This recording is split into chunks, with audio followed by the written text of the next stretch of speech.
Austan Goolsbee is on the line with us, an economist, Robert P. Gwynne Professor of Economics at the University of Chicago's Booth School of Business, formerly chairman of the Council of Economic Advisors. He was the youngest member of Obama's cabinet, and he is currently a strategic partner with 32 advisors and a surrogate for Hillary Clinton, the website hillaryclinton.com. Austan, you can tweet him at Austan, AUSTAN_Goolsbee, Goolsbee. And Austan, welcome back to the program. Yeah, thank you for having me. It's a great honor to be back. It seems like it's been at least a year. All right. I'm curious your thoughts as an economist to the Republican platform and the Republican rhetoric. Oh, I think there's not really an economic plan. People are talking about the Trump plan, but in my opinion, it's not a plan. It's a kind of a hodgepodge collection of bad, impulsive ideas plus recycled older stuff. And then with the Republican platform, you saw kind of grafted on top of that really some pretty far-right rhetoric and ideas that by even Republican economists' estimation would lead us into a recession. So I guess I don't think very much about it. Yeah. What are your thoughts on how the Republicans are selling this stuff? I mean, you got Pete Peterson out there, and in fact, his institute is sponsoring one of the events at the RNC, or maybe at the DNC, a dialogue about the future of America. Of course, he's spent what, $500 million over the last couple of decades trying to privatize Social Security. Yeah, though, what I would say is, if you're one of Pete Peterson's people, and I know Pete Peterson, his main thing is the deficit.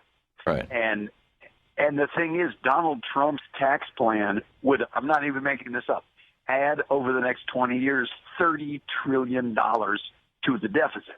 It's by far the biggest high-income tax cut that has ever been proposed by a presidential candidate. So even Pete Peterson, I kind of think the guy's head is going to explode when he actually looks at what Donald Trump wants to do. Right.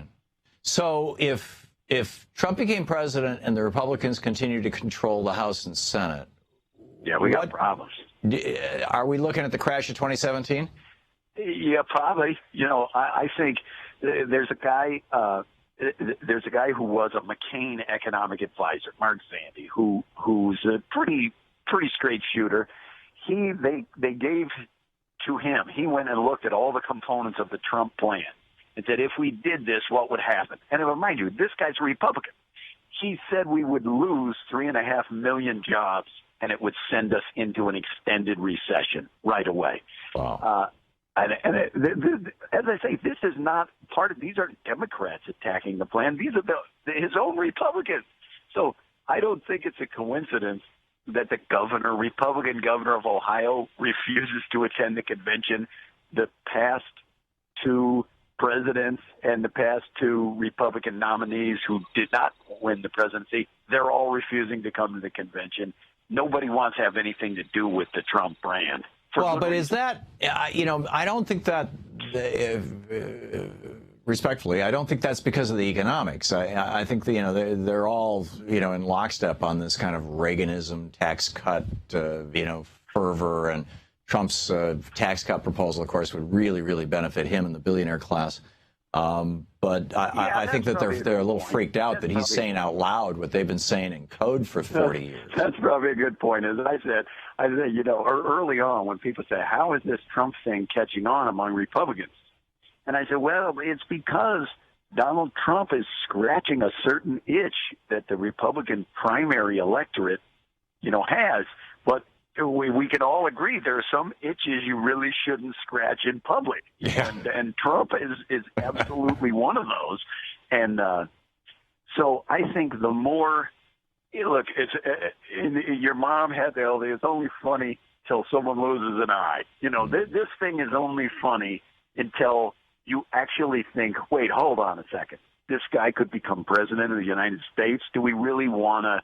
If you're an independent, if you're a Republican, are you really going to be for a guy who's taking material from white supremacist websites and retweeting it, who's, accusing the president of being foreign born and not an American, and hating down police. the line, just like a bunch of really extremist stuff.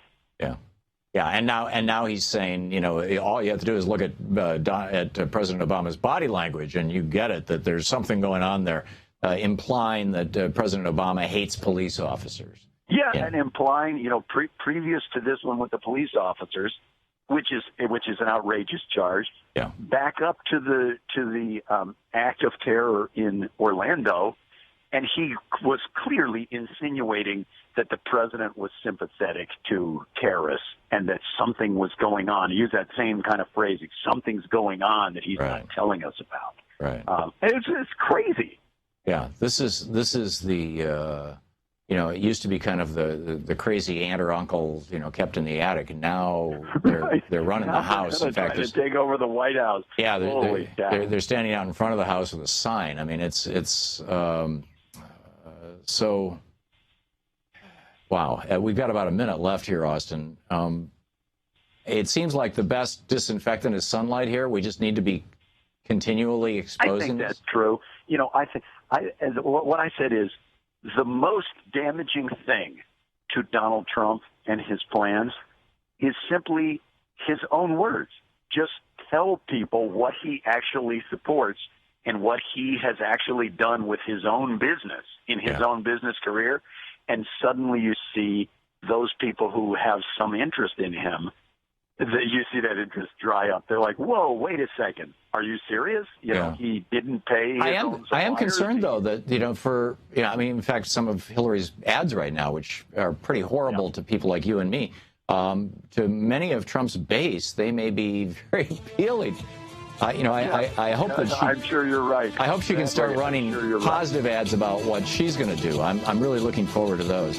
But anyhow, Austan Goolsbee, economist, Robert He Quinn, professor of economics at the University of Chicago's Booth School of Business, formerly the chair of the Council of Economic Advisors. Austan, thanks so much for dropping by. Yeah, thank you for having me, Rick. Always good talking. We'll be back. To watch more clips from our programs, hit the Watch More Videos button over here. And please be sure to hit the handy-dandy subscribe button so you'll always be up to date. Tag, you're it.